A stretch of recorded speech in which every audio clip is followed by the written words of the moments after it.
The Knicks continue to play way above expectations. It wasn't the prettiest win, but after beating the Wizards last night, the Knicks have now won 6 of their last 7 games, which puts them 6th in the Eastern Conference. Right now, the Knicks are firing on all cylinders. Jalen Brunson has proven to be a great free agency pickup. Julius Randle is putting together a monster season. The Knicks have regained their defensive identity from 2 years ago, and many of the Knicks' young players like Immanuel Quickley, Quentin Grimes, and RJ Barrett are all thriving. A lot has been going right for the Knicks this season, so let's break it all down, starting with Jalen Brunson. After watching the work he put in Dallas, I was a big fan of this signing, and so far Jalen Brunson has made a world of a difference for the Knicks. For over a decade, the Knicks have needed a high-quality point guard, and Jalen Brunson has been one of the best point guards in the NBA. Despite being just 6 feet tall and not a great athlete, he's one of the most efficient scoring point guards, thanks in large part to a great offensive arsenal. He can drive to the rim at will thanks to his great handle, and he's got amazing touch around the basket, which has made him a great finisher. Even if he can't get the blow-by, he's got amazing counter moves to still score on his defender. He's also great at creating a shot off the bounce, whether it's from the mid-range or from the outside. And along with being an excellent scorer, Brunson also makes his teammates better with his passing. In the half court, he's got a good eye for finding open shooters and cutters, but he can also bring the ball up in transition and find guys running hard on the fast break. And along with being a great scorer and playmaker, Brunson is also very clutch. The Knicks as a team has not performed very well in crunch time with just a mediocre 10-10 record in games decided in the clutch, but that's in spite of Brunson's dominance. The NBA defines clutch time as the last 5 minutes of the game, and Brunson is shooting 55% from the field and 55% from 3 in those situations. Overall, Jalen Brunson has been a godsend for the Knicks, and I still remember plenty of NBA fans on social media and even in my comment section saying that the Knicks overpaid for Brunson when they signed him back in July, but now his contract is looking like a bargain, and the way he's playing this year, he has a legit shot to make the All-Star team. Another Knick with a legit shot to make the All-Star team has been Julius Randle because he's having a great season. He's averaging 24 points, 10 boards, and 4 assists per game on great efficiency, and these numbers are very close to when he was All-NBA team 2 seasons ago. A huge part of his dominance this season has been his work in the paint. Randle doesn't get enough credit for how great he is at driving to the basket. He can get to the rim at will thanks to his speed and handle, and his insane strength helps him to absorb contact on his drives and still get the bucket. The Wizards learned firsthand last night how dominant Randle is as a driver with this vicious poster. Another area of his game that's really improved is his outside shooting. Last year, teams weren't afraid of Randle's 3-ball, often leaving him open, but this season, Randle is shooting an improved 34% from deep.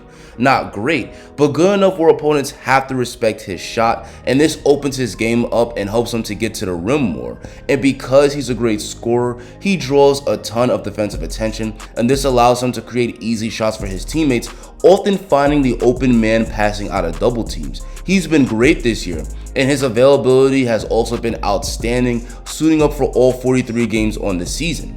Knicks fans need to show Brunson and Randle more appreciation because these guys weren't even top 10 in All-Star votes, even though they're both playing at an All-Star level. But fortunately, fans only select the starters, and hopefully the coaches will recognize what they've done all year and vote for them to be reserves. There's no doubt that Randle and Brunson have been amazing, but the role players around them have also been good. We have to give credit to Immanuel Quickley because he's really stepped it up recently. Over his last 10 games, IQ is averaging 18 points, 5 boards, and 5 assists per game on 44% shooting. With RJ Barrett sidelined due to a hand injury, the Knicks needed someone to step up to replace RJ's 20 points per game, and Quickley answered the call. Earlier in his career, Quickley was really only taking floaters and 3-pointers, but this season we've seen him expand his game where he's also getting all the way to the rim and even taking some mid-range attempts. His scoring has improved, and he's still facilitating for his teammates while also playing his usual excellent defense. Quickley is legitimately blossoming right now, which is great for New York. Quentin Grimes is another young player on the Knicks that's been blossoming recently. Ever since Thibodeau adjusted the rotation by adding Grimes to the starting lineup, the Knicks have gone from a sub-500 team to a winning team.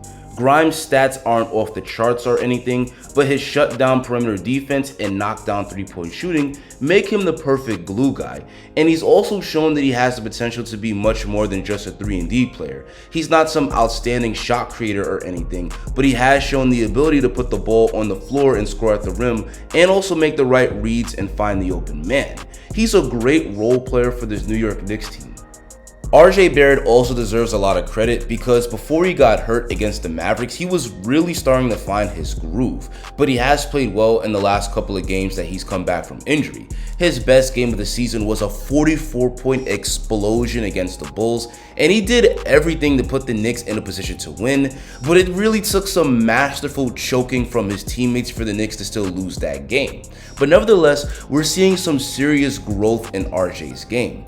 RJ was once one of the worst finishers in the league, but his touch around the basket this season has improved. Not only that, before RJ had no ability to hit jumpers off the bounce, and that's another area of his game that's gotten a lot better. When RJ is playing this well, the Knicks have a legit big three between RJ, Jalen Brunson, and Julius Randle. An unsung hero on the Knicks this season has been Mitchell Robinson. He doesn't score a lot of points, but he's still a huge part of the Knicks offense due to his work on the offensive glass. This creates a ton of extra possessions for the Knicks while also allowing Mitch to get the occasional putback. Defensively, Mitch is an elite defender where his size and length make him one of the best rim protectors in basketball. Mitch doesn't get a ton of credit, but the Knicks simply wouldn't be this good without him. Overall, the Knicks are playing better than I expected, but as good as they've been, there's room for improvement. The Knicks rank in the top 10 in both offensive and defensive rating, yet they're only 5 games above 500. The reason for this is because the Knicks are having a hard time closing games, and unfortunately, much of their struggles have come from self-inflicted wounds, whether it's not making in clutch free throws or not boxing out during crucial possessions. But the Knicks are a young team, and a lot of times it takes experience for a team to learn how to consistently close games. If the Knicks want to go from a team that wins just 40 to 45 games to a team that wins over 50 games, then they better start finishing games a lot better. But anyway guys, that's going to be the end of the video. What do you think of the way the Knicks have been playing? Where do you think they finish in the standings? Tell me in the comments. If you enjoyed this video and want to see more dope content just like it, drop a like on the video and hit that subscribe button. Another big part of the Knicks' high level of play this season has been their top ranked defense. Click this video to see a more in-depth analysis on the Knicks' defensive play this season.